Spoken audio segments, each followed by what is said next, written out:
The novel revolves around Aiden Wallace, the chief security officer for the powerful Wallace werewolf pack, and Emma Gavin, a young author with an uncanny knowledge of werewolves that she weaves into her books. Aiden, initially a fan of Emma's work due to her accurate portrayal of his kind, becomes concerned when he suspects she might have inside information about the pack, potentially endangering their secret existence in New York City. To investigate, Aiden, under orders from his alpha father, Howard, starts surveillance on Emma. However, his fascination with her evolves into a forbidden attraction. Emma, oblivious to the supernatural world, is equally drawn to Aiden, unaware of the danger their relationship poses to both her and the pack. When a stalker named Theo emerges, fixated on Emma and threatening to expose the werewolf community, Aiden steps in to protect her, using his position to intervene and prevent any harm. This leads to a complex situation where Aiden must balance his duty to his pack, his growing feelings for Emma, and the need to keep their world hidden from humans. Emma, on the other hand, is unwittingly entangled in werewolf politics when she learns the truth about Aiden and his family. She grapples with the revelation and her own feelings, leading her to question the authenticity of her writing and the consequences of her newfound knowledge. Throughout the story, themes of loyalty, identity, and the price of love are explored as Emma and Aiden navigate a path that tests the boundaries between two vastly different worlds. The novel also touches upon the idea that no creative work is ever truly wasted, as Emma's writings become a catalyst for life-changing encounters. Ultimately, the plot weaves a tale of intrigue, romance, and the struggle for acceptance within oneself and society, as Emma and Aiden confront the challenges of their taboo relationship and the looming threat of exposure, all set against the backdrop of Manhattan's vibrant yet secretive supernatural underworld. Chapter 1. Anting her was dangerous. She was not of his kind, and if she learned what he was, she could put the pack at risk. Yet desire waylaid him each time he caught her scent. Aiden Wallace listened intently as Emma Gavin, her cute blonde self tucked into a red dress, read from her latest book, Night Shift. Emma always kicked off a book tour with a reading in Manhattan, and Aiden had attended the last 3. The first 2 times he'd come as a fan intrigued by this petite 28-year-old who seemed to have an uncanny understanding of werewolves. Most writers got it all wrong, but her accuracy had a downside. For this Wednesday night event he wasn't here as a fan. Instead he was attending in his role as chief security officer for the Wallace pack. Howard Wallace, the alpha and Aiden's father, worried that a rogue werewolf might be feeding Emma information. If she'd made contact with somebody on the inside, that kind of leak had the power to destroy the pack. 3 months ago, Howard had directed Aiden to put her under 24-hour surveillance. So far he'd turned up nothing, but his father wanted him to stay on the job. When Emma left on her book tour, Aiden would follow, although trailing her from place to place without being spotted would test his skills. He would manage with business interests that stretched from Park Avenue to Broadway. From Wall Street to Times Square, the Wallaces couldn't afford a security breach. New York City tolerated a diverse population, but even New Yorkers might panic if they learned that a sizable chunk of the city was owned by werewolves. She wanted him to. Her breathing changed and her pupils widened whenever he was near. Emma paused and ran her tongue nervously over her lips. She never seemed at ease during these events. That didn't surprise him. After observing her for 3 months, he knew she'd rather be alone in her loft, curled up in a cozy chair with a book or her laptop. Besides, she had to be exhausted after pulling that all-nighter to meet today's deadline for the next book in the series.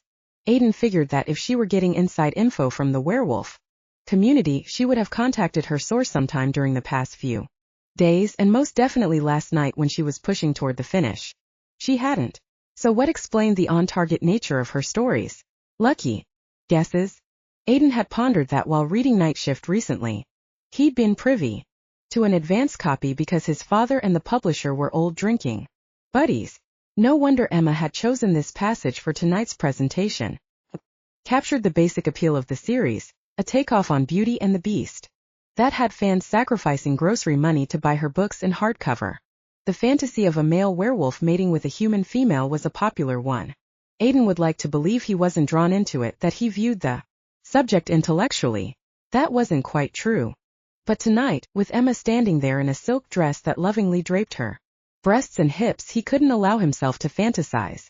His groin tightened, and he glanced away, irritated with his automatic response to her Arousal was a reaction he couldn't afford, especially given his genetic flaw. Unsatisfied, arousal caused him to begin to shift. He concentrated on the uncomfortable nature of the metal folding chair. The manufacturer hadn't created this chair with a 6'4", 200-pound werewolf in mind. The seat was too small and the back too low. Mentally, complaining about the chair did the trick, and he was able to return his attention to Emma. She stood in front of a table stacked high with her books, and a young brunette in a black suit hovered nearby. Aiden pegged her as somebody from the publishing house who'd come along to facilitate the signing gig. If he took her, there would be no turning back. A werewolf mated for life. As would he. The crown prince of the Wallace pack was expected to choose well, and cement either a financial or political alliance with one of the other great werewolf families based in North America. His brother Rourke might have more leeway, but Aiden's path was preordained. Barring some misstep, he'd end up with Nadia Henderson, daughter of Leland Henderson, alpha leader of the pack based near Chicago. Aiden and Nadia had known each other since they were young, and he liked her. She didn't excite him sexually, but that wasn't the point. Uniting the New York and Chicago packs through marriage would create a powerful dynasty. Because Emma stirred him more than any human female he'd ever met, he was wary of her. At 32 he was fast approaching the time when he'd have to commit to Nadia, and he prided himself on honoring his commitments. Love and passion, the kind Emma wrote about, wouldn't factor into it. Distracted by that thought, he missed the end of the reading and the beginning of the autographing session. A line had formed by the time Aiden stood, and the woman in the black suit had stepped in to slip promo material into each copy before handing it back to the buyer. Holding the hardback he'd purchased earlier in the evening and folding his topcoat over one arm, Aiden headed to the back of the group.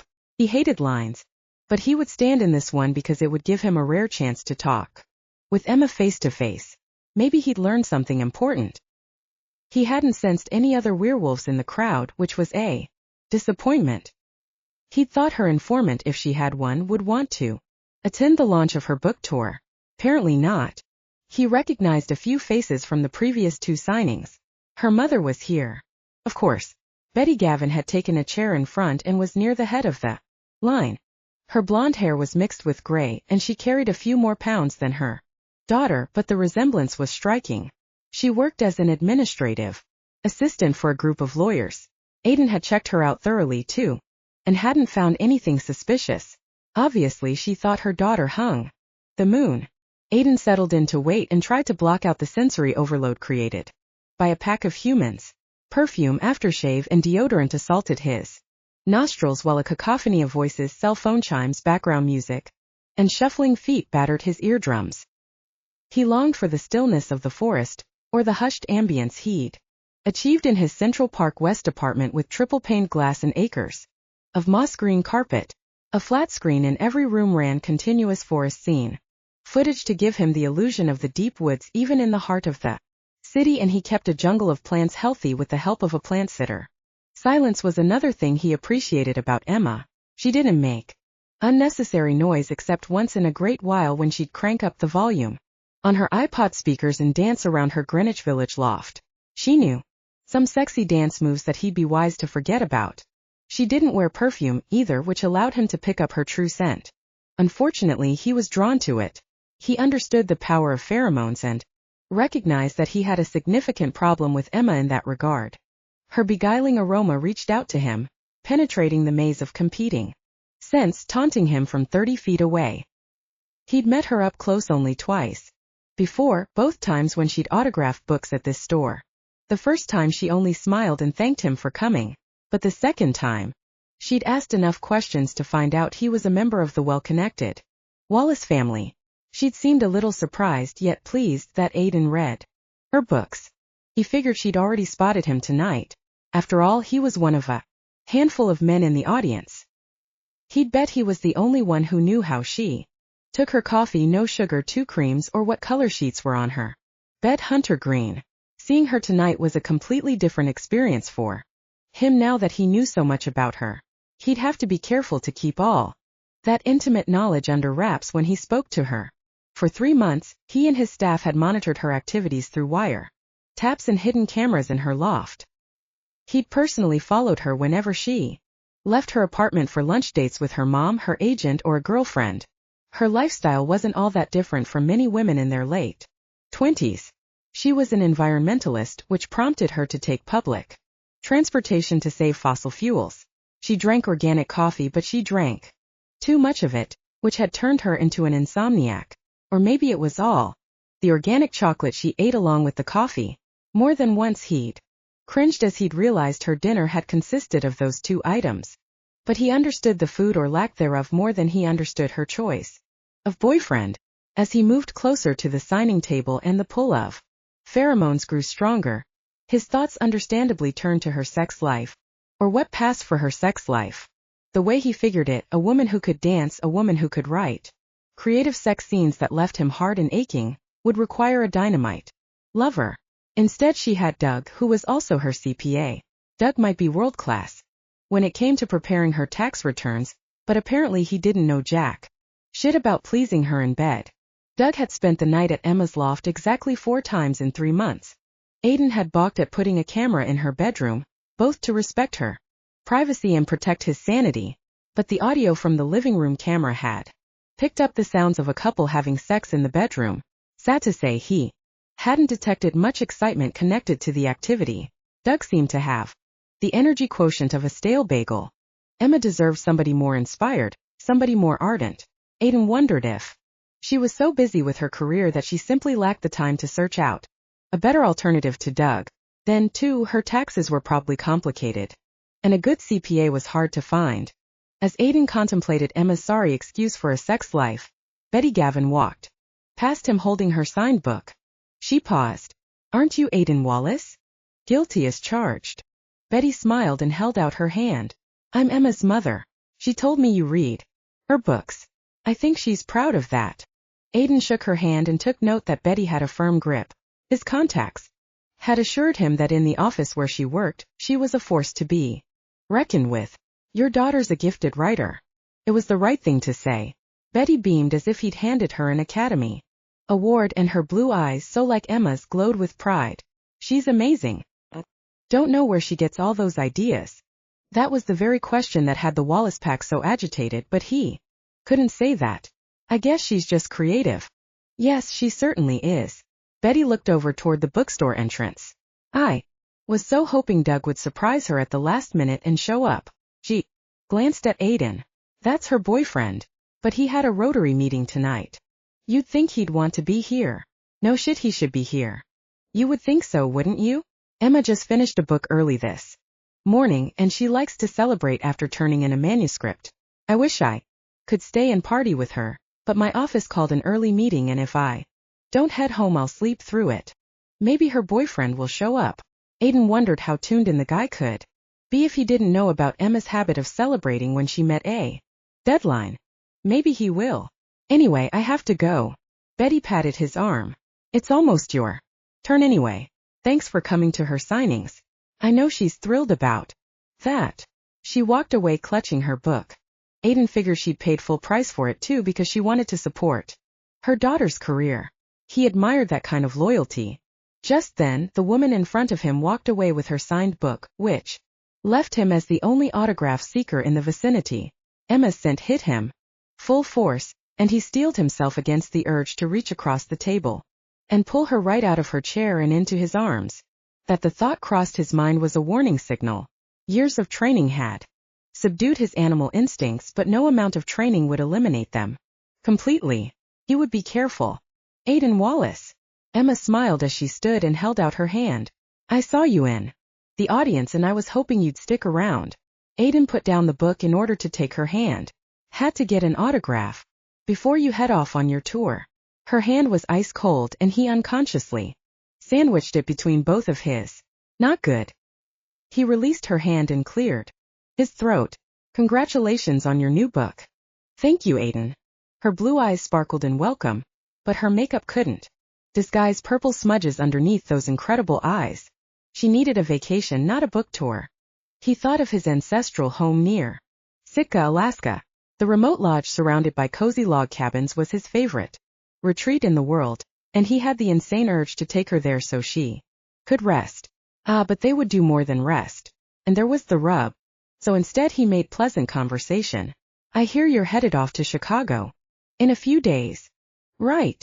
Her enthusiasm didn't ring true, but if she dreaded the tour, she couldn't very well mention that in front of her publisher's representative. She turned to the woman in black. Ginny, this is Aiden Wallace. Aiden, Ginny. Dunn handles PR for the company, and was kind enough to come with me tonight. It's the least I could do, considering how hard Emma works. Ginny shook hands with Aiden. It's nice to meet you, Aiden. I've seen your father a few times in the office. Aiden nodded. He and Roger Claymore go way back. Emma braced both hands on the table as she gazed at him with a bemused expression. I didn't realize your father and Roger were old friends. Your father should have snagged you an advance copy of the book. He did. All in the name of research to supplement Emma's growing file. And you're still buying one? She pushed it gently back toward him. You don't have to do that. Yeah, I do. He gave the book a nudge back in her direction. The copy I read was one of those softcover deals, and he'd marked it up looking for clues that she'd hooked up with the werewolf world. I want an autographed hardback for my bookshelf. Ginny nodded in approval. Very cool. Yes, it is.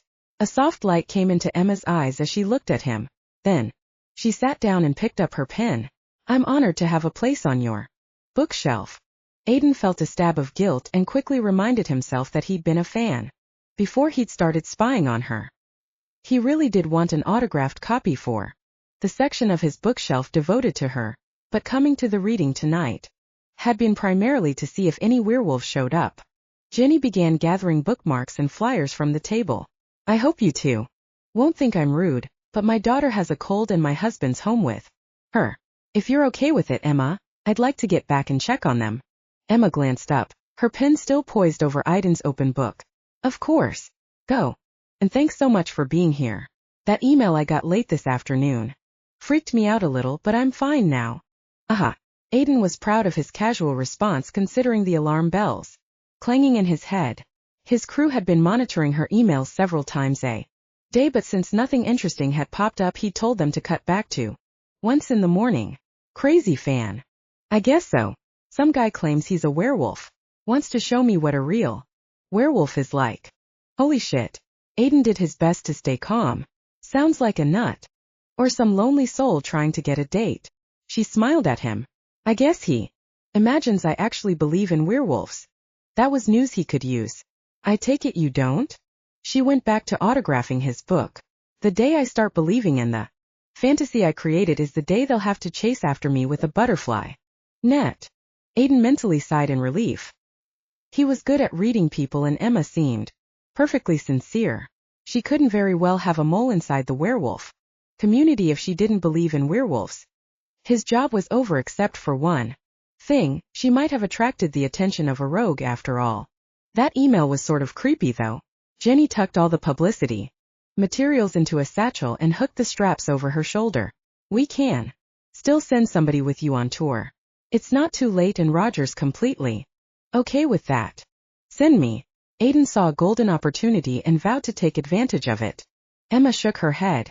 That's a waste of money. You've lined up media escorts at each stop. The hotels are secure. I'm not worried. Has anybody done a reverse trace on the email? Aiden wanted to get his hands on it in the worst way. He could notify his tech guys to pull it up, but going through Emma might be the simplest. A plan was forming in his mind. We tried, Ginny said. Nothing came up. Aiden didn't want to appear too eager, even though he was chomping at the bit. I handle security for Wallace Enterprises. I might be able to figure it out for you. You're a security expert? Emma gave him an assessing glance.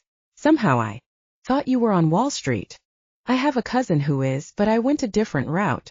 I'm thrilled he's in security, Jenny said. If you'll give me your email address, Aiden, I'll send over what Emma forwarded to me. The guy's probably harmless kook, but if we could pinpoint where he is, that would be valuable.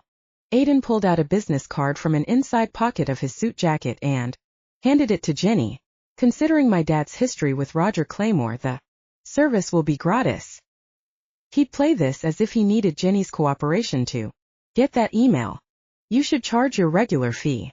Emma finished the autograph and closed the book. If they were going to send somebody along on the tour, they can certainly afford your expert advice. It won't take long enough to justify a bill. Aiden was still planning to turn this into a bodyguard assignment, although he didn't consider Emma weak. She was ill-prepared to confront a werewolf. No good could come of it either, for her or for the packs living in various North American cities. I appreciate the offer. Jenny accepted the card and tucked it into her pocket. I'll send the email first thing in the morning. Emma, take a cab home. I realize you're a subway kind of girl, but no more of that until we figure this out. I have a car and driver, Aiden said, knowing she wouldn't approve of his luxury town car. I'll see that she gets home safely. Emma glanced up at him. Thank you, but that's not necessary. Jenny sent her a pointed glance. A security expert who also happens to be a Wallace and who loves your books has offered to run a trace on that email for free, and now he's prepared to get you home safely. As a representative of your publisher, I insist you accept that offer. Okay, but I think it's kind of silly. Humor me. All right. Jenny nodded. Thanks, Em. Talk to you tomorrow. Nice meeting you, Aiden. With a wave she walked away. There you go. Emma pushed the book back across the table. And you certainly don't have to chauffeur me home tonight. You must have a million things to do that are more important. Can't think of any. He put on his topcoat before picking up the book. Are you ready to go? He was still sorting through the possibilities of the email. The sender could be a nutcase or a werewolf willing to betray his pack to impress a woman, which made him a werewolf nutcase. Whoever it was could be unpredictable. She sighed and her shoulders dropped. Truthfully, I'd love a ride home in a luxury car instead of a taxi. I doubt your car will be emitting any more greenhouse gases than the taxi, and it's been a long day, following a long night. He'd kept track of her through most of it, and she'd spent the wee hours finishing her manuscript instead of sleeping. Let me call Ralph. He pulled his phone from inside his jacket and contacted his driver. Yes, I'm ready. Down by the front door. I have a passenger to drop off in the village. Then he cringed. He wasn't supposed to know where she lived. He hoped she was too tired to notice the slip. Now he had to hope Ralph would remember to ask her for the address as if he didn't know it. If Aiden had been in wolf form, he could have sent Ralph a telepathic message, but in human form he had to rely on his cell. I do appreciate this. Standing, Emma grabbed her coat and purse from a neighboring chair before walking around the table to join him. I love meeting readers, but my cheeks hurt from smiling. I'll bet. Let me help you with your coat. Oh. She looked a little disoriented but handed it over and set her purse on the table so he could slide the coat over her arms and onto her shoulders. Although manners had been heavily ingrained in Aiden since a young age, he wasn't in the habit of lying to himself. Manners hadn't been his main reason for helping her with the coat. He'd wanted the chance to move closer, to let his fingers brush the red silk of her dress, to feel the warmth of her body swirl as the coat went on. None of that fit into his plan to be careful. When she lifted her blonde hair off the nape of her neck to settle it over the coat's collar, he stared at that vulnerable spot and swallowed. He wanted her too much. He should turn this job over to one of his capable staff members, but he knew he wouldn't. Thank you. She glanced back at him. You have an old-world charm about you, Aiden. It's nice. Nice. If she only knew the thoughts he was having, the growl of primitive need he was choking back. I'm sure you're tired. We should get going. I am tired. She picked up her purse and started toward the front of the store. But I can hardly complain. My books are doing well, and this kind of success doesn't come along every day. He followed as they wound their way through the book aisles. I've often wondered if readings are stressful for writers, and Dougie Boy hadn't shown up to give her moral support or take her out afterwards for a little celebration. The more he learned about the guy, the less he liked him. The extroverts don't mind them, I suppose, but for introverts like me it can be a challenge sometimes. So how did you know I lived in the village? She asked over her shoulder. Apparently she wasn't that tired if she'd picked up on his slip. He'd have to lie. Must have read it in an interview somewhere. That's possible. I've asked reporters not to mention stuff like that, but sometimes it gets in anyway. Fortunately, I don't have a huge problem with people pestering me. I promise not to pester you. Another lie. He planned to stick to her like fur to polyester. He doubted the email she'd received had come from anyone in the Wallace pack.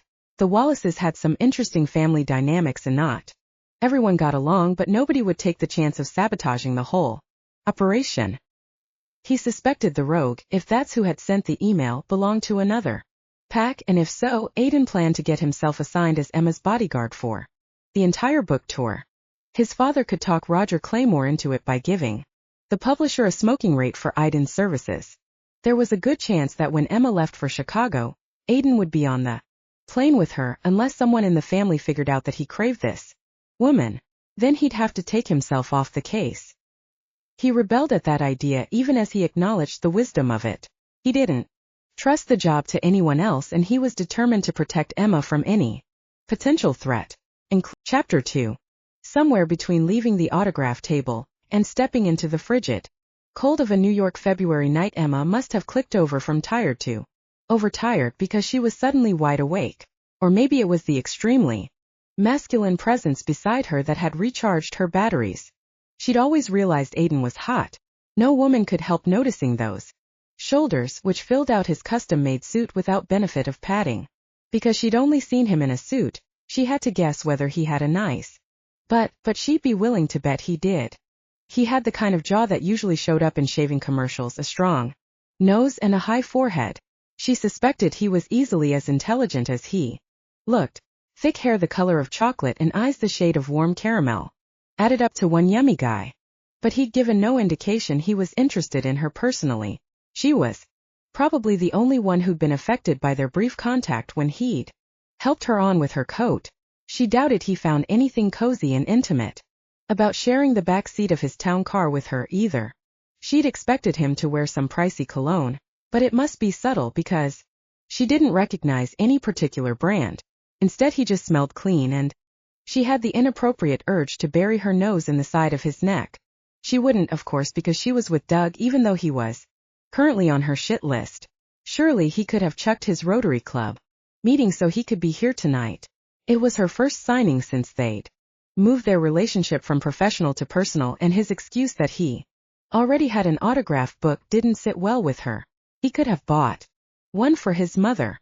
True, she hadn't been much of a girlfriend the past couple of weeks with her deadline looming. She wasn't sure how great a girlfriend she was, period, considering how much quality time she spent writing and how little quality time she spent with Doug. Maybe a writer wasn't meant to have a boyfriend. Maybe he was justified in missing the signing. But she hadn't had a chance to tell him about the creepy email from the guy who thought he was a werewolf. Then again, Doug might not take it seriously. She kind of liked that Aiden Wallace who had to be worth $1 gazillion. Did. She definitely liked the mode of transportation Aiden had provided. On principle, she was opposed to a mega-expensive car dedicated to ferrying one person all over Christendom, but sinking down onto the buttersoft leather, she'd almost moaned in delight. Tomorrow Aiden would trace the email and she'd be back on the subway as always. Tonight Jenny had practically forced her to ride like royalty, so she ditched the guilt. The older man in the front seat wore a sweatshirt and jeans instead of a chauffeur's uniform, but chauffeuring was clearly his function. He pulled the car smoothly into traffic. What address in the village, Aiden? The guy spoke like a friend instead of an employee, and Emma's democratic little heart warmed. Money shouldn't give anyone the right to act superior, in her opinion. She leaned forward to give him the address. Wait. Aiden laid a hand on her arm. I just realized something. So had she. She didn't want to go home yet. His lingering touch, even through her wool coat and silk dress, was wildly exciting. Awareness sizzled in all her pleasure centers, and now she was really awake. She hadn't had this kind of instant reaction to a man in ages. In fact, she told herself that she'd outgrown such craziness, even though she wrote about it all the time. He glanced at her, his eyes in shadow. You might not want me to know where you live. She almost laughed. If it weren't for Doug, she'd show him exactly where she lived and invite him in for coffee. Maybe all he admired was her writing talent, but given time that might change. I could call a limo service instead of taking you home personally, he said. That might be better. The dim light of the car's interior emphasized the rugged line of his jaw and brought out the chiseled beauty of his cheekbones. He looked mysterious, sexy, and damn near irresistible. Oh baby. I don't care if you know where I live. She hesitated as she debated the wisdom of saying what was on her mind. She'd love to go somewhere for a drink to celebrate the twin victories of meeting her deadline and launching a new book. When Doug had crapped out and her mother had begged off, she'd thought of suggesting it to Jenny, but Jenny had a sick kid at home. That left her in the company of Aiden Wallace, a certified hunk who had voluntarily shown up at her signing, and for the third time too. It wasn't even 10 yet, but she doubted he had other plans for tonight or he wouldn't have been so willing to offer her a ride home. Just what? He prompted. If she suggested having a drink with him, she'd have to tell Doug about it. He might not love the idea, but Aiden was a fan who certainly wasn't hitting on her in any way, so this was business sort of, wasn't it? No, it wasn't. She was momentarily crushing on a gorgeous man who loved her books. Even if Aiden wasn't attracted to her, her interest in him was no longer casual. Acting on that interest wasn't fair to Doug, even if he had skipped the signing. She sighed. Never mind. Emma, are you afraid to go home? Is it that email? No, it's not the email. She didn't want to turn this into a silly game of 20 questions, so she settled on a partial truth, omitting her ill-advised attraction to him. Finishing a manuscript always makes me feel like celebrating, but what I need is a good night's sleep. He smiled. Who says you can't have both? My conscience. But her conscience was no match for the magnetic pull of Aiden Wallace. Good question. Aiden leaned toward the front seat. Drop us off at Jesse's, Ralph. Ralph hesitated for a fraction of a second. Sure thing. Emma wondered briefly about that hesitation, but the decision had been made, and she wasn't planning to reverse it. Aiden had decided she should celebrate, and celebrate she would. Within the bounds of propriety, of course. She found Aiden's take-charge attitude familiar and finally realized why. He behaved like one of her heroes. Of course, to really qualify he'd have to be a shifter who could become a wolf whenever he wanted to. She smiled to herself, thinking of how he'd laugh himself silly over that. But telling him was out of the question. It would be a blatant attempt to flirt. And she wasn't doing that. She'd never heard of a night spot named Jesse's, but that meant nothing. She didn't get out much. Now there was a huge understatement. Her life had settled into a boring rut, and that was bad for a writer. She needed grist for the mill. Alrighty then. Her guilt could take a long jump off a short pier. She wasn't simply having a social drink with a very attractive man who could serve as inspiration for her next book. She was also collecting grist for the mill, while enjoying the life of a best-selling author, whatever that was supposed to be. She'd always imagined herself moving to Key West and living like a real writer. Drinking booze in smoky bars and hanging out with all the clever people. Maybe having a glass of wine with a member of an influential New York family was a start. Ralph swung the car over to the curb and Aiden opened the door. Thanks, Ralph. I'll call when we're ready to leave. We won't be long, Emma added as a sop to her still niggling conscience. Take your time. It's a beautiful night. Ralph's manner was relaxed and easy, as if he didn't mind waiting around. Emma concluded the man must be both well-paid and well-respected, and her estimation of Aiden, already hovering at good, moved into the excellent range. Aiden exited the car with the same fluid grace with which he'd entered it. He held out his hand to Emma. Anticipation thrummed in her veins as she placed her hand in his and absorbed his warmth and strength. She wondered if he had a girlfriend, which was a totally inappropriate thought because she had a boyfriend. Once he'd helped her out of the car, he released her hand, which was the right thing to do. They were mere acquaintances after all. This wasn't a date, and she'd do well to remember that. He was humoring her desire to party a little. This way. He lightly touched the small of her back to guide her toward a black enameled doorway. When he used a card key to open the door, he verified her suspicion that he was taking her to a private club. No wonder she'd never heard of it. The black enameled door opened into a small lobby decorated in grays and blacks with a splash of red here and there. On their right rose a narrow stairway carpeted in red, but no sign indicated where it led. Jesse's is upstairs. Aiden gestured for her to climb the carpeted steps. I think you'll like it. She had no doubt she would. So far Aiden's world had seduced her with luxury, and she expected the same from this exclusive club. Soft jazz filtered down to her as she climbed the stairs. She was aware of Aiden behind her, his footfalls amazingly light considering his solid build. She'd never realized until tonight how graceful he was. She felt like a klutz in comparison, but then she'd never claimed to be coordinated. Aiden would be a marvelous dancer and a marvelous lover. The thought had no business showing up in her head, but there it was, taunting her with possibilities. At the top of the stairs, a silver-haired man in a tuxedo moved out from behind a tall reception desk and shook Aiden's hand. Aiden, it's good to see you. It's good to be back, Sylvester. This is Emma Gavin. She writes the Werewolf books. Sylvester eyed her with obvious curiosity. This is indeed a pleasure. I've read them all. Really? I find them fascinating, Sylvester said. So detailed. Fortunately, I was blessed with a good imagination. You certainly were. Sylvester exchanged a glance with Aiden. Table 4. 2. Please. Aiden helped her off with her coat. His touch produced the same electric charge as when he'd helped her put it on. She would have to get over that. While Sylvester hung their coats on a rack behind the desk, she gave herself a talking to. Her self-talk continued as she followed Sylvester through an arched doorway. Having a drink with Aiden was a one-time deal, and had they somehow wandered into an alternate universe? The club seemed to be nestled in a forest on the second floor of a brick building in the middle of Manhattan. She couldn't help staring. Wow. I thought you'd like it. Aiden sounded pleased. I love it. She wasn't sure how the owners had managed the effect, but the trees arching over the small dance floor seemed real, as did the ones scattered around the perimeter of the room.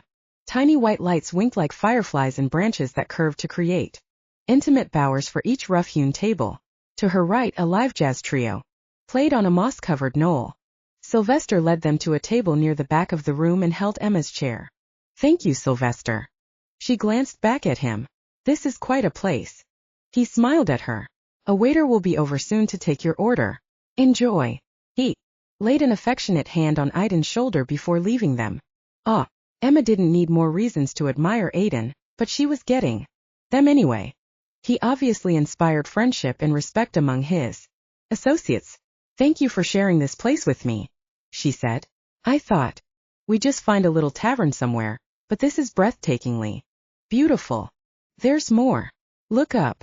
She did, and was dazzled by the night sky, complete with stars peeking through the foliage. The effect was so real she would swear someone had slid the roof back, except they were in the heart of the city where the lights blocked out the stars completely. Aiden settled into the chair across from her. What would you like to drink? She continued to gaze upward as she tried to figure out how they'd created the effect. Chardonnay is fine. That's it? Nothing more exotic. She met his gaze. She always ordered Chardonnay, and if she intended to break out of her rut, she should experiment with a different drink. Any suggestions? The bartender makes great coffee martinis. Oh my god, I have to have one. I love coffee. I know. How would you know that? He blinked. Don't all writers drink coffee? Not necessarily. Some guzzle gallons of tea, and others survive on Coke. The clichés aren't always true, but she thought it was cute that he had such a definite idea of how a writer should behave. Aiden signaled a waiter and ordered them each a coffee martini. This is wonderful. Emma was grateful for her interesting surroundings, because without them she was likely to stare at Aiden the whole time. It's like a movie set. We called in some film people to help with the staging. We? Oh wait, I should have guessed that right away. Private club, your favorite hangout. Of course it belongs to Wallace Enterprises. Yeah, it does. He stopped speaking and glanced toward the arched entryway. As a tall blonde guy with a build similar to Aiden's walked into the club. Looks like you're about to meet my little brother, Rourke. Is he in security too? No. Rourke's an anthropology professor at NYU. Emma studied the man who was headed straight toward their table. None of her professors in college had looked like that. Rourke might be younger than Aiden, but he wasn't little in any sense of the word. She could see the family resemblance in his square jaw and strong nose. No slackers in the Wallace family, are there? Not so you'd notice. Aiden rose from the table to greet his brother. This is a surprise. Rourke didn't smile. I know. Barely disguised tension radiated from his powerful frame. Aiden didn't seem to notice. I'd like you to meet Emma Gavin, the author of the Werewolf books. Nice to meet you, Emma. I've heard plenty about your books. Rourke still looked grim. Good things, I hope. She wasn't sure what to make of Rourke's stern behavior. Very good. Sorry to interrupt, but I need to see Aiden for a minute in the foyer. Something was wrong. Maybe some security issue had come up, something only Aiden could handle. And yet, Rourke had sent her a wary glance before leaving. With Aiden, crazy as it sounded, she had the feeling that she was part of the problem. Rourke spun around to face Aiden the moment they were out of the room. What the hell are you doing? At the challenge in Rourke's voice, the hairs on the back of Aiden's neck rose. And he fought back a snarl. Reacting like a wolf wouldn't help matters any. He kept his response mild. What I was assigned to do. You were assigned to watch her, not bring her into our private club. Counted at least 6 words in that room. He turned to Sylvester, who leaned casually against the reception desk, arms crossed. Sylvester makes 7. So? We're allowed to bring business contacts in here. We've always done that. She's not a business contact. She's a threat to our survival. Aiden worked to control his temper. If Dad would wait for my report instead of sending you over to chew my ass, he'd discover that Emma is no danger to us. She doesn't believe in werewolves. Rourke's green eyes glittered. I suppose she told you that. She did. And you, despite your obscenely high IQ, believed her. I did. I do. Rourke blew out a breath in disbelief. Come on, Aiden. She can't be making all that up. Just because you and I aren't that creative doesn't mean she isn't. But the problem goes beyond that.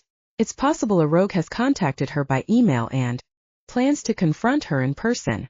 Did you consider that she contacted him? No. We've kept a close eye on all her internet activity. This is something new, and if it is a rogue, I'll make sure she never meets him. Aiden could have said we'll make sure she never meets him, but he was no longer willing to share responsibility for Emma's safety. He would be in charge, which was the only way he could guarantee she'd be all right and the pack's anonymity would be protected. Rourke's belligerence faded. Have you seen the email? Not yet, but I will. In fact, now that you've brought that up, let me take care of something. Pulling out his phone, he sent a brief message so his tech crew would start the reverse trace. As he put the phone away, he glanced at Rourke. Tell Dad I'm here tonight. Because I'm trying to win her confidence. I'll know soon what we're dealing with, and depending on what I find out, Dad might need to get me assigned as her bodyguard for the book tour. Aiden. Rourke sighed. Talk about your potential train wreck. Aiden's jaw tightened. Why? You're not the one to do this. Of course I am. I'm the most highly trained security specialist we have. And you want her. Aiden tried to stare his brother down, but it was no use. Rourke's senses were as finely tuned as his, and they were brothers, only 19 months apart. The minute Rourke had walked into the club, he'd known. So Aiden said the only thing he could. I'll control it. What, you're Johnson? That brought a snort from Sylvester. Usually Aiden rolled with his brother's cracks, but tonight he wasn't amused. The situation, Rourke. I'll control the situation. You know that's easier said than done. Having sex with a human is risky in any context, but it's especially dangerous with this author chick. Aiden's lips curled back from his teeth. Don't talk about her like that. Rourke groaned. Damn, you've gone alpha. Next you'll be marking her front door with your scent. Bite me. I'm tempted. Look, Aiden, don't go on this book tour, okay? She has to be watched. Send somebody else. I don't trust anyone else to handle it. Rourke threw up his hands. I see my little intervention came way too late. Dad should never have assigned you to this gig. I'll bet he hasn't ever cracked one of her books, has he? I doubt it, but what's that got to do with anything? She writes good sex. That's not. Sure it is, Aiden. I picked up a copy of Night Shift today and flipped through it. The woman knows her stuff. On top of that, the Studley hero is wait for it, a werewolf. You're Emma's dream guy. Who wouldn't get sucked in by that ego trip? Clearing his throat, Sylvester stepped from behind the reception desk. I think Rourke has a point. I've read all her books, and if I were 20 years younger. Aiden knew then that he was in big trouble. Sylvester was a beloved uncle.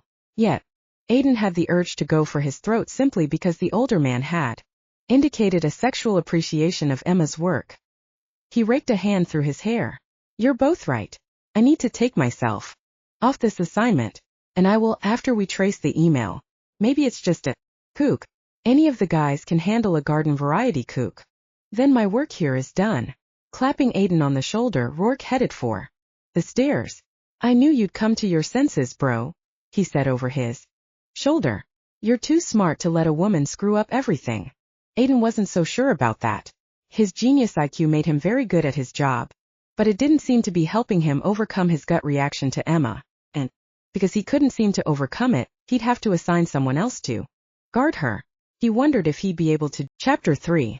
Their drinks had arrived, and at first Emma wondered if she should take a sip. But the frothy martini decorated with 3 coffee beans called to her. Depending on the problem Aiden had with Rourke, she might not get to stay, and she wanted to know what this new drink tasted like. Not surprisingly, it tasted like heaven. She was definitely Googling the recipe when she got back to her loft.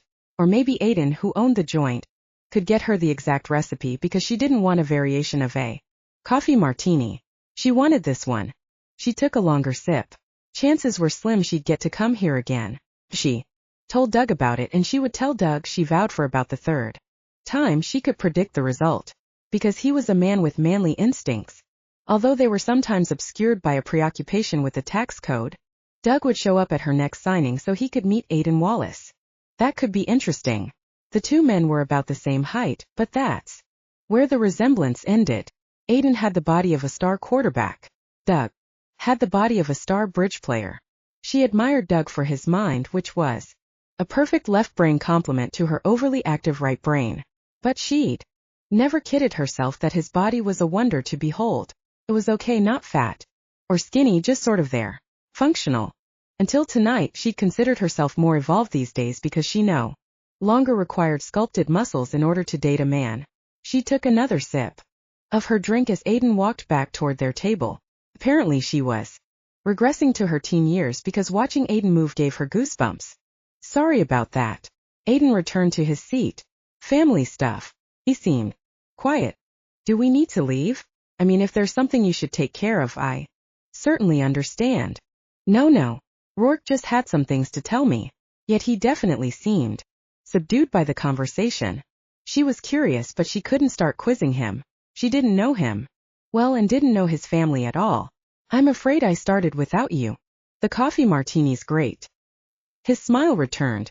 Glad you like it. He took a drink of his and nodded. Frederick does a good job at the bar. Does Frederick ever give out his recipes? Aiden shook his head. No recipes. The guy mixes drinks instinctively now, and he probably couldn't tell you how to make this even if he wanted to. Then it's Google time for me, but guaranteed it won't be the same. Sorry. The silence that followed that single-word response told her all she needed to know. That would have been his cue to mention bringing her back again sometime, and he hadn't said a word. She knew about Doug, but he didn't, so something else was stopping him from pursuing the relationship. Imagining what that might be was too depressing, so she wouldn't think about. The music's nice too. He studied her for a moment. Would you like to dance? The question startled her, especially after she'd concluded that he had no interest in her whatsoever other than her writing ability. I wasn't hinting. You invited me for a drink, and that's what we're having. Please don't feel obligated to dance with me because I mentioned the music. I didn't ask because I feel obligated. She checked his expression for sincerity. His light brown eyes were warm, and that cute little half-smile had reappeared. Talk about your mixed signals. Now, he did seem interested. She had a horrible thought. What if he was the kind of man who was into conquest? She knew absolutely nothing about his personal life or his track record with women. He certainly had the physique and charisma to be a Don Juan. What if he planned to seduce her tonight and then mark her off a master list he kept in his head? Best-selling author check. Well, she had a built-in braking system for that kind of man. I'm seeing someone. I figured you must be. His eyes glowed with good humor. Now she felt gauche and unsophisticated. People danced all the time without heading straight for a bedroom afterward. He did have beautiful eyes. Not that I think you meant anything by asking me to dance. I just thought you should know. So you don't want to dance? That was the problem. She'd love to dance with this man who might or might not be trying to take advantage of her. If he had sex in mind, she wouldn't let things go that far. And it was only a dance. And yet telling Doug that she'd had a drink with a fan after the signing was one thing. She wouldn't even have to mention that the fan was male, actually. But if she admitted that she'd also danced with said fan, the man-fan thing would become known and the incident would begin to look suspicious. But the evening would never be repeated either. She knew that because he hadn't offered to bring her back sometime for another coffee martini. So this would be her one and only opportunity to have a close encounter of the rhythmic kind with Aiden Wallace. Chickening out might make her feel less guilty about Doug, but she'd regret missing the experience of dancing with this hot guy. Research. She'd nearly forgotten that she'd decided to make tonight all about research. What if the heroine in her next book decided to go dancing with the hunky hero? Sure, Emma could put her imagination to work as to how that would feel, but first-hand knowledge would definitely help. I'd love to dance, she said. Good. Standing, he took off his jacket and hung it over the back of his chair. He was even more magnificent without the jacket, which had somewhat disguised his pecs. The gray silk dress shirt, open at the collar, fit him like a dream. She gulped a little more of her martini for courage before standing and walking ahead of him to the dance floor. Once there, she turned, prepared to be swept into his strong arms. Or not. The band switched numbers, launching into a tune with a fast driving beat. Emma glanced at Aiden, who shrugged and smiled. Then he stepped onto the floor and initiated the sexiest hip action she'd seen outside of Dancing with the Stars. Adrenaline pumped through her system as she followed suit with a grin of delight. She had a few moves of her own, and recently they'd been confined to the privacy of her apartment. Back in the day she'd enjoyed the club scene, but her intense career didn't give her the time to party. Besides, she didn't have the right partner. Doug was willing to dance, but his sense of timing left something to be desired. Aiden had the rhythm of a born athlete. If he made love the way he danced, oh, better not go there, girl. She quickly pulled herself back from the edge of that perilous cliff of supposition. Instead of picturing Aiden naked, entangled sheets, which she would not do, she channeled her sexual energy into her dancing. It was a decent plan, but ultimately a flawed one. She couldn't dance without watching Aiden, or she was liable to bump into him. She already felt less coordinated than he was, and turning the dance floor into a mosh pit wouldn't be cool. Therefore she became aware of each swivel of his hips, each thrust of his pelvis. She found herself mirroring him in the same way she might if they were horizontal on an inner spring. They weren't touching, and yet she felt his heat burning all the way to the forbidden zone, the place she was supposed to keep safe and warm for Doug. Nothing was safe from a man like Aiden. She'd naively thought she could control the situation tonight. Fat chance. If this kept up, somebody would have to turn a fire hose on them. But the music stopped, leaving them breathing fast and laughing as they gazed at each other. Before Emma could gather her wits, the band eased into a slow number. Aiden closed the distance between them and drew her into his arms. The top of her head would have fit under his chin if she'd allowed herself to snuggle in. She resisted the impulse and gazed up at him. Nice dancing. Same to you. He guided her in a lazy waltz, his thighs brushing hers. His touch was steady and gentle as he telegraphed his movements with subtle pressure against the small of her back. As with any talented dancer, he made his partner, aka Emma, look and feel good. She'd never danced with such effortless pleasure in her life. He was weaving a spell that was a mixture of blatant sexuality and romantic tenderness. Women probably fell all over themselves to become a notch in this man's belt, assuming he was a notches in the belt kind of guy. Conversation might help keep her out of trouble, though. No fair, she said. You've had lessons. You dance at family parties? The idea of a family dancing together enchanted her almost as much as the thought of the party itself. She didn't have those. Her family consisted of her and her mom. An aunt lived out in California and she had some cousins there she barely knew. Her dad had left when she was a baby and had never been heard from again.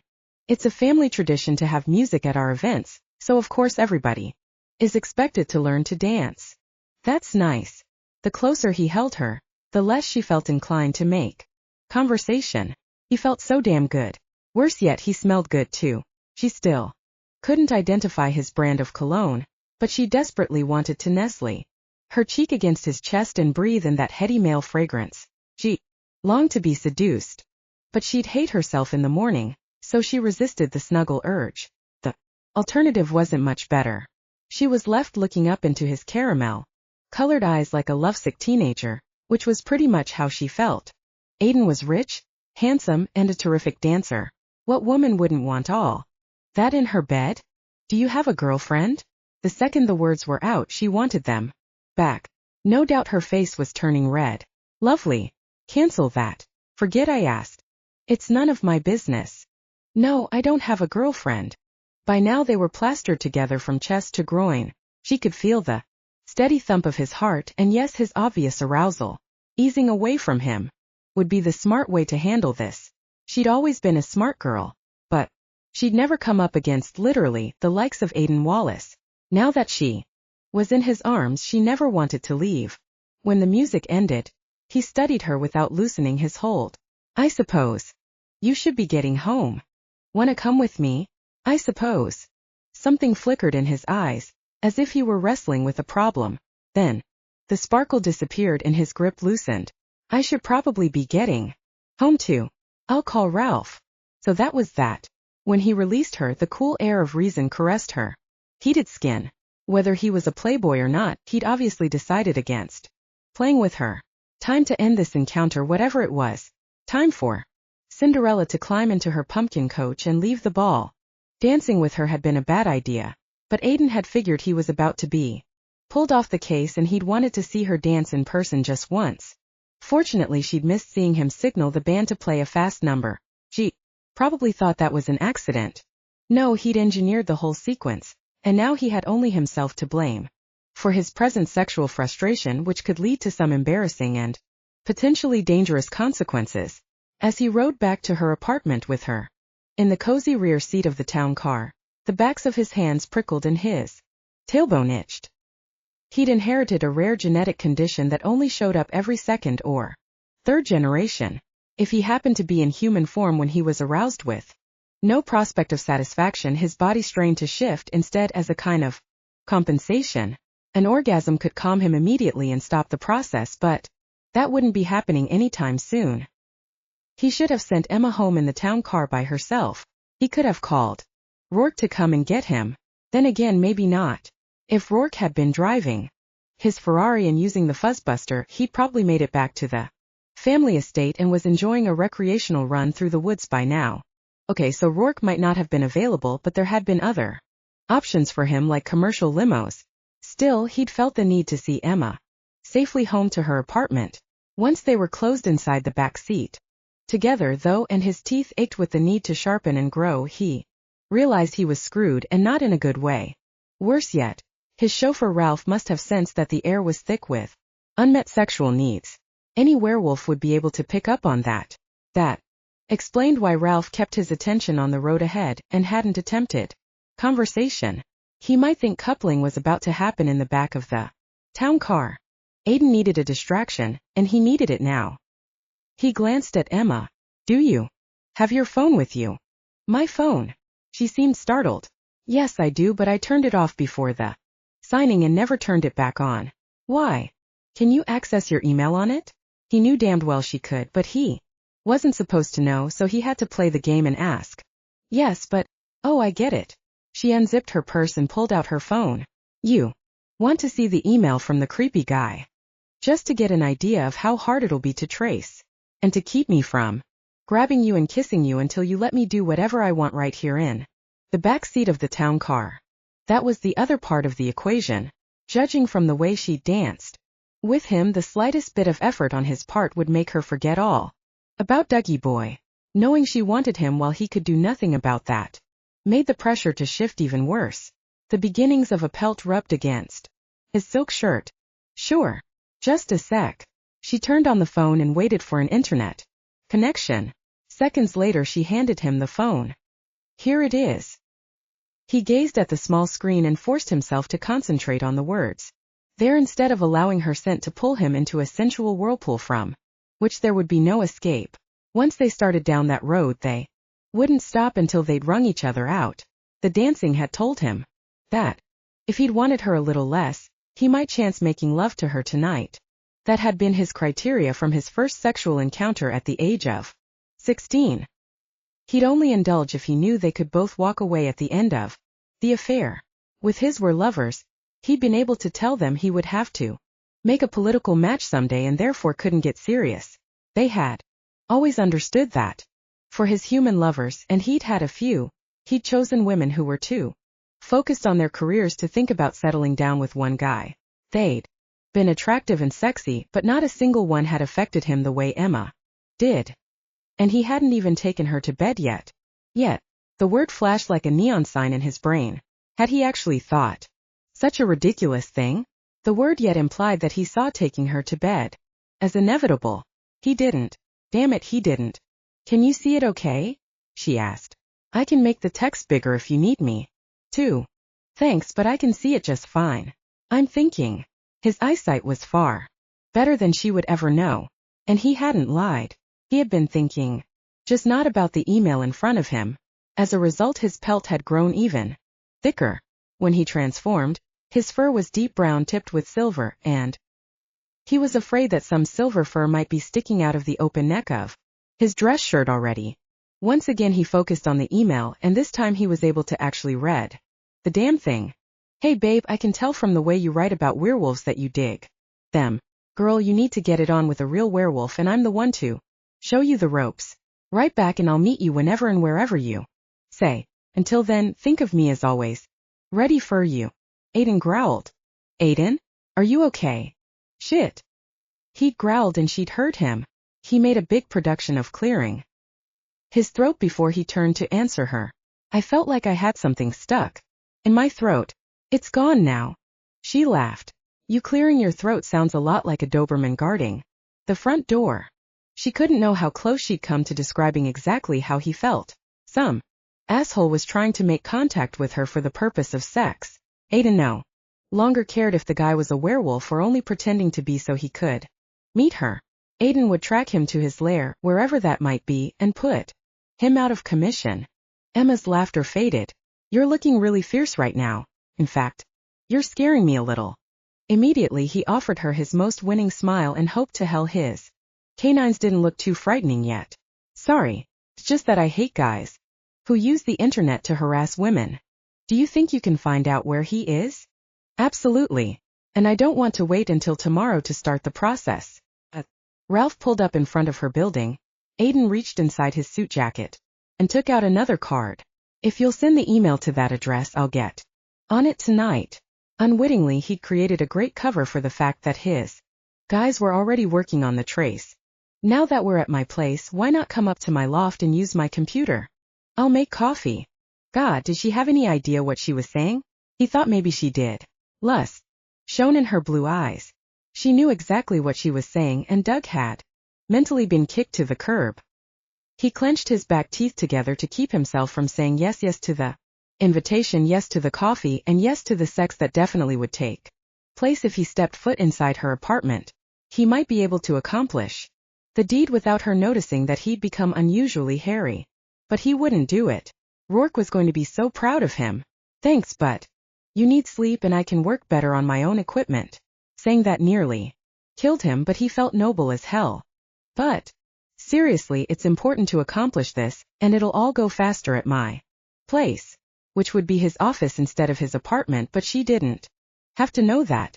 I'll email you the results when I'm done so you'll have the information in the morning and can pass it on to Jenny. Okay. The word was drenched in frustration and disappointment. Hell, she seriously wanted him to spend the night with her, and he wasn't going to. Rourke should give him a damned medal. We'll wait here while you let yourself in and go upstairs, he said. Leave your phone on, and if there's any problem when you get up there, call me. He pulled his phone out of his jacket and turned it on. I can be there in no time. She gazed at him.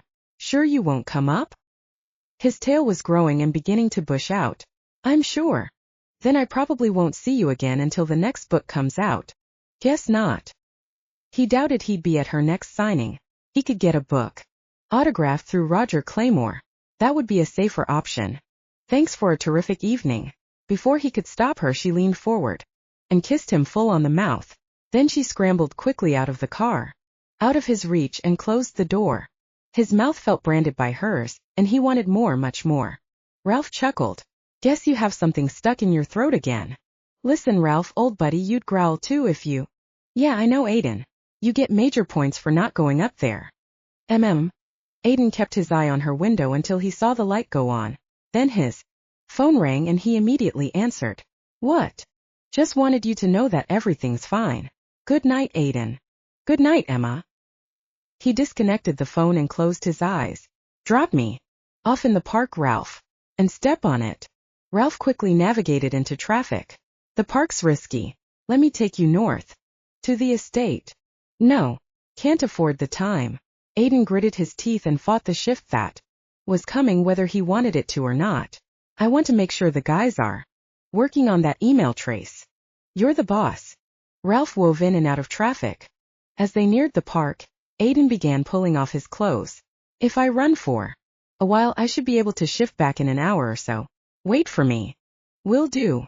Ralph drove into Central Park and cruised along slowly. How's this? Good.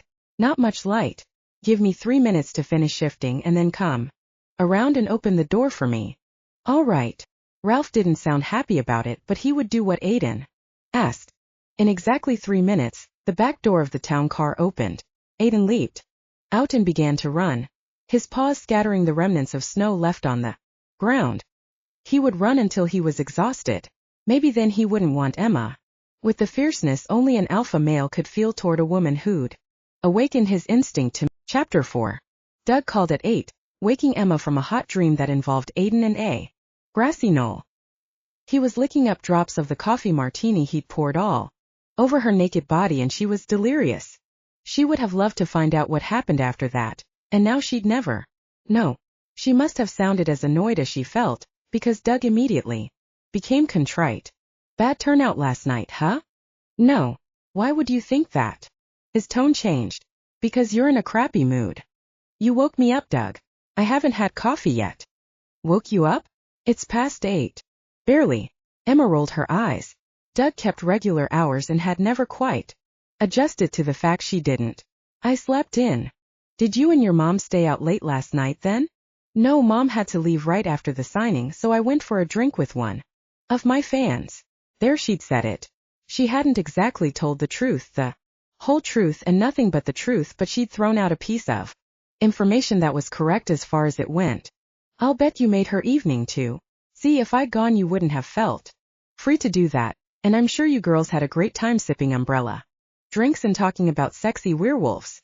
If Doug had called at 9, after Emma had brewed herself some coffee and consumed a cup or two, she might not have reacted so adversely to that patronizing remark. But he'd called at 8 when she was involved in a most excellent dream of passion and sexual adventure with the man who made her current boyfriend look like a dweeb. She was at least a quart low on caffeine. And come to think of it, her boyfriend was a dweeb. You know what, Doug? I just decided we should take a break from each other. What? A break? A hiatus? A sabbatical? It's perfect timing because you're heading into tax season and I'm leaving on a book tour Friday morning. Emma, don't do this. I know you wanted me to show up last night, but the meeting was important. A couple of members are thinking of giving me their corporate business, and that would be huge. This isn't about last night. And it really wasn't. It was about this morning. Well, it might be about last night, but not in the way he thought.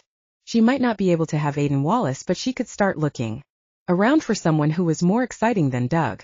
Because of her heavy writing schedule, she'd allowed herself to settle for someone who was near at hand, even if he did virtually nothing for her sexually. That wasn't fair to her, and it wasn't fair to Doug. Emma, let's have lunch today. We'll talk it out. I promise to come to the next book signing you have here in town. I'm not free for lunch, and I mean it, Doug. I don't think either of us is invested in this relationship the way we should be. Let's take a step back. After tax season is over, if we decide to continue seeing each other, we can talk about what we each want in a partner. Unfortunately for Doug, she now wanted muscles on her man. You don't want to see me until after April 15th? That's impossible. Why? We have to review your tax picture. She almost laughed, but caught herself before she did. Laughing would be mean. The fact remained that he was more worried about her 1040 than their future as a couple. Doug, you've been doing my taxes for 5 years. I don't think we need to review them in person. It's better if we do. You could be right. Privately, she thought Doug liked using the sessions to parade his knowledge and pass out what he considered gold-plated advice. He got to be the authority and the big cheese during those meetings. She'd never enjoyed them much. Then let's set up a time. Let's not. She hoped he wouldn't screw up her taxes on purpose, but she didn't think he would stoop that low. We can communicate by email. Have a great tax season. I truly wish you the best. Wait. You can't just do this. It's for the best. Goodbye, Doug. Then she disconnected the call. When he immediately called back, she didn't answer. She did, however, listen to the message he left. Emma, is it that time of the month? Yep, he was a dweeb. Aiden and his team had spent several hours on the email trace, and then he had managed to grab some sleep at home. Now he was headed back to the Wallace building in Lower Manhattan to report his findings to his father. Ralph picked him up as usual. Technically, Aiden should be exhausted, but the challenge of this case and his concern for Emma kept his adrenaline pumping. A good run always helped too. His recreational romp through Central Park had been without incident. Few people with any sense wandered around in there late at night anyway. Anyone at the park at that hour likely wouldn't be the kind of person who ran to the police for any reason, let alone because they'd seen a large brown and silver wolf loping through the trees. Still, it had been a risk. Anything that called attention to the pack constituted a risk. Yet he'd been forced to do something that would allow him to work off his sexual tension so he could shift back into human form. Once he'd felt that beginning to happen, he'd bounded back to the town car so that he could use the privacy of the back seat to shift and then dress in the clothes he'd left there. The sun was shining brightly the next morning when Ralph pulled up in front of the 50-story building that housed Wallace Enterprises on the top 2 floors. Want me to wait for you? That's okay. I'm thinking you could use some time off. If I need a ride anywhere, I'll get one of Dad's drivers. Ralph smiled. Thanks. I'll take you up on that. Maybe Fran and I will have lunch uptown and go to a matinee. Good idea. Have fun. I'll be in touch tomorrow. As Aiden entered the tall building and headed for the bank of elevators, he realized he envied his driver, who'd been married to Fran for almost 30 years. They still loved each other, still enjoyed simple things like lunch and a movie. Aside from the fact they were both werewolves, they lived a fairly middle-class life. Most of the time, Aiden was happy about his privileged position in the Wallace Empire. But a less privileged position would mean he'd be free to mate for love and not political expedience. He might look forward to a marriage like Ralph and Fran's. He still wouldn't be able to choose a human like Emma, though. Sex with humans was common, but marriages were almost unheard of. A were would never be able to keep his or her wolf status a secret from a spouse, so the spouse had to be trusted with the sensitive knowledge that a werewolf community existed. Understandably, that made the rest of the pack extremely nervous. Because of Aiden's strong attraction to Emma, one that was mate-worthy, he'd have to steer clear of her, and he would, right after he fixed the current problem. Stepping out of the elevator, he walked across thick green and brown patterned carpet. Wers preferred something that reminded them of grass and the spongy texture of the forest floor. Plants abounded here in the lobby, and Aiden glanced at the giant flat screen running videos similar to his that featured trees and waterfalls. Visitors thought the Wallaces were eco-conscious, and they certainly were that.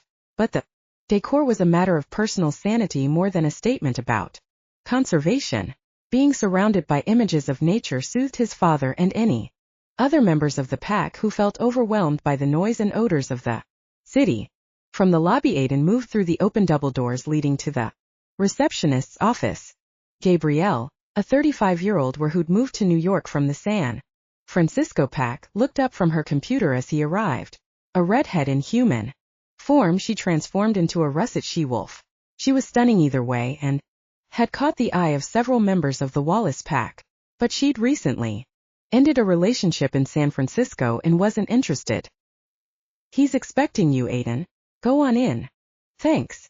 In a detached sort of way, he noticed that he wasn't interested in flirting with her. When she'd taken the job, he'd thought they might enjoy a no-strings-attached affair. But she hadn't been ready for that. He'd continued. to be friendly in hopes that she'd change her mind. But after an evening with Emma, he realized he didn't care if Gabrielle changed her mind or not. Some point he'd have to rid himself of what was becoming an obsession with the lovely Miss Gavin, but he couldn't expect to do it until he'd finished the business at hand. Opening the hand-carved door into his father's office, he allowed his eyes to adjust to the dim light. Howard Wallace didn't appreciate the floor-to-ceiling windows that graced nearly every Manhattan office of any size and importance, including this one. He didn't give a damn about the skyline, but he liked being up here away from the traffic noise. The office was scented with evergreens and peat moss because they were here in abundance, in various planters around the room. Foliage covered the windows so that only a few rays of sunlight penetrated through the dense array of greenery. Aiden loved the feel of his dad's office and had used many of the design elements in his own apartment. His office was on the floor below this one, but his team used it more than he did. His job kept him on the move, which he happened to like. Howard rose from his massive yet rustic-looking desk and came around it to embrace his son. A barrel-chested man in his late 50s, Howard still had all his hair, although it was snow-white. The Pack Alpha was a sight to behold when he transformed into a magnificent creature with snow-white fur. His striking appearance was legendary in the work community. Howard stood back to look at his son with obvious fondness. "What do you have for me, Aiden?" Aiden knew that benevolence could change to stern censure under certain conditions. He hoped that wouldn't happen today.